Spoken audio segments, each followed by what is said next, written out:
George, മലർമിസ്, Shambhu, Koya, Girirajan കോഴി, Vimal sir, Mary, Saleem. പ്രേമം release ചെയ്തിട്ട് 10 വർഷം പോലുമാകാത്ത അൽഫോൺസ് പുത്രൻ പടം. ടിവിയിലും യൂട്യൂബിലും നിരവധി തവണ കണ്ട ചിത്രം ഇപ്പോൾ തിയേറ്ററിൽ വീണ്ടും ഇറങ്ങുമ്പോൾ പൈസ കൊടുത്ത് കാണാൻ മാത്രം ഭ്രാന്തുള്ളവരുണ്ടോ എന്ന് ചിന്തിക്കുന്നുണ്ടാകാം. എന്നാൽ വർഷങ്ങൾക്ക് ശേഷം ആ സിനിമ തമിഴ്നാട്ടിൽ റിലീസ് ചെയ്യുന്നു. പുതിയ റിലീസ് എന്ന പോലെ ആളുകൾ ഇരച്ചു കയറുന്നു. മലയാളികളെപ്പോലും അതിശയിപ്പിക്കുന്ന തരത്തിൽ പ്രേമം വല്ലാത്തൊരു എക്സ്പീരിയൻസാണ് തമിഴർക്കിപ്പോഴും. കൊട്ടും പാട്ടും ആർപ്പി വിളികളുമായി ആഘോഷമായാണ് തമിഴ് പ്രേക്ഷകർ പ്രേമത്തെ വീണ്ടും വരവേറ്റത്. റിലീസ് തിയേറ്ററിൽ നിന്നുള്ള ചിത്രങ്ങളും വീഡിയോകളുമൊക്കെ സോഷ്യൽ മീഡിയയിൽ വൈറലാണിപ്പോൾ.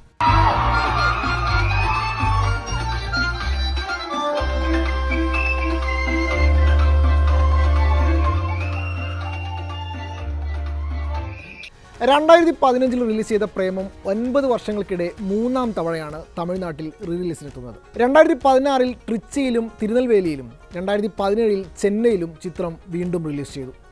തമിഴ്നാട്ടിൽ റിലീസ് ചെയ്യുന്ന ആദ്യ മലയാള ചിത്രമായിരുന്നു പ്രേമം. വാലന്റൈൻസ് ഡേയോടനുബന്ധിച്ച് ഇപ്പോൾ ഫെബ്രുവരി 1-നാണ് പ്രേമം തമിഴ്നാട്ടിൽ വീണ്ടും റിലീസ് ചെയ്തത്. ചിത്രം ഇതുവരെ ബിഗ് സ്ക്രീനിൽ കണ്ടിട്ടില്ലാത്ത വലിയ വിഭാഗം പ്രേക്ഷകർ ഇപ്പോഴുമുണ്ട്. അവരെ ലക്ഷ്യമിട്ടാണ് ഇപ്പോഴത്തെ റിലീസ്. പ്രേമം ടിവിയിൽ കണ്ട് ആരാധകരായി മാറിയ പ്രേക്ഷകരും റിലീസിൻ്റെ ആദ്യ ദിവസം തന്നെ തിയേറ്ററുകളിൽ എത്തിയിരുന്നു. പല സെൻറ്ററുകൾക്കും ഹൗസ്ഫുൾ ഷോകൾ ലഭിച്ചിട്ടുണ്ട്. തമിഴ്നാട്ടിൽ എമ്പാടുമായി 22 തിയേറ്ററുകളിലാണ് പ്രേമം വീണ്ടും എത്തിയത്. ചെന്നൈയിൽ മാത്രം ചിത്രത്തിന് 11 സ്ക്രീനുകളുണ്ട്. 9 വർഷം മുമ്പുള്ള റിലീസ് സമയത്ത് ചെന്നൈയിലെ ഒരു തിയേറ്ററിൽ 200 ദിവസത്തിലധികം ഓടിയ ചിത്രമാണ് പ്രേമം.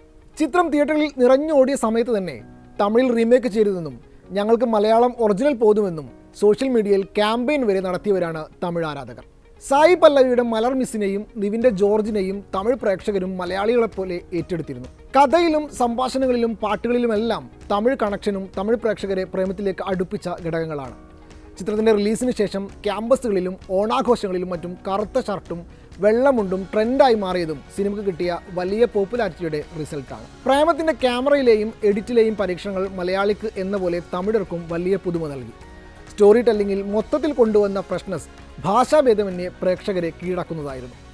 നിവിൻ പോളിയുടെയും അൽഫോൺസ് പുത്രൻ്റെയും സിനിമാ കരിയറിലെ ഏറ്റവും വലിയ വിജയമായിരുന്നു പ്രേമം.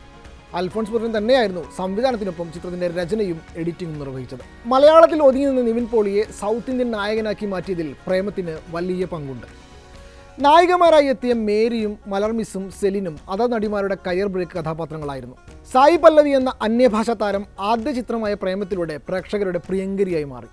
പിന്നീട് തമിഴിലും തെലുങ്കിലുമെല്ലാം അവർ ഇരിപ്പിടം കണ്ടെത്തുകയും ചെയ്തു. അനുപമ പരമേശ്വരനും മഡോണ സെബാസ്റ്റ്യനും സമാനമായ രീതിയിൽ കരിയറിന് കിക്ക് സ്റ്റാർട്ട് നൽകാൻ പ്രേമത്തിന് കഴിഞ്ഞു. ജോർജ് എന്ന അലസനായ മിഡിൽ ക്ലാസ് യുവാവിൻ്റെ 3 കാലഘട്ടങ്ങളിലെ പ്രണയത്തിലൂടെയാണ് പ്രേമം കടന്നുപോകുന്നത്. കഥാപാത്രങ്ങളെപ്പോലെ തന്നെ ചിത്രത്തിലെ ഗാനങ്ങളും പ്രേക്ഷകരുടെ ഹൃദയം കീഴടക്കിയവയാണ്. ആലുവ പുഴയുടെ തീരത്തും, സീൻ കോൺട്രയും, കലിപ്പും, റോക്കാൻ കൂത്തും, മലരെ നിന്നെ കാണാതിരുന്നാലുമൊക്കെ ഇന്നും ആസ്വാദകരുടെ പ്ലേലിസ്റ്റിൽ ആവർത്തിക്കുന്നവയാണ്. പ്രേമത്തിലെ 6 പാട്ടുകൾ എഴുതിയ ശബരീഷ് വർമ്മ പാട്ടുകാരനായും ഗാനരചയിതാവായും ചിത്രത്തിലൂടെ ശ്രദ്ധയാകർഷിച്ചപ്പോൾ ഷറഫുദ്ദീൻ, സിജു വിൽസൺ, കൃഷ്ണ ശങ്കർ തുടങ്ങിയ താരങ്ങളുടെ ഉദയത്തിനും പ്രേമം കാരണമായി. റിലീസ് ദിവസം തന്നെ കേരളത്തിൽ നിന്ന് പ്രേമം 1.43 കോടി രൂപയാണ് നേടിയത്. 150-ലധികം ദിവസമാണ് പ്രേമം കേരളത്തിലെ തിയേറ്ററുകളിൽ പ്രദർശിപ്പിച്ചത്. നിരവധി കളക്ഷൻ റെക്കോർഡുകൾ ഭേദിച്ച ചിത്രം കേരളത്തിന് പുറമെ തമിഴ്നാട്ടിലും ഗംഭീര വിജയമായിരുന്നു. തമിഴ്നാട്ടിൽ നിന്ന് പ്രേമം 2 കോടി രൂപയിലധികം നേടിയിരുന്നു.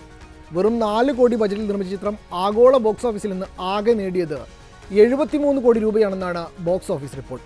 ആദ്യമായി നിവിൻ പോളി സോളോ നായകൻ എന്ന നിലയിൽ 50 കോടി ക്ലബിൽ എത്തുന്നതും പ്രേമത്തിലൂടെയാണ്. തിയേറ്ററുകളിൽ ഹൗസ്ഫുള്ളായി ഓടിക്കൊണ്ടിരിക്കെ 2015 ജൂണിൽ പ്രേമത്തിൻ്റെ പൈറേറ്റഡ് പതിപ്പ് ഓൺലൈനിൽ പ്രത്യക്ഷപ്പെട്ടതും വലിയ വിവാദങ്ങൾക്ക് ഇടയാക്കിയിരുന്നു. ഈ കേസുമായി ബന്ധപ്പെട്ട് 3 കൗമാരക്കാരെ പോലീസ് പിന്നീട് അറസ്റ്റ് ചെയ്തു. 2016 തെലുങ്കിലേക്കും ചിത്രം റീമേക്ക് ചെയ്തു. നാഗചൈതന്യയായിരുന്നു നായകൻ.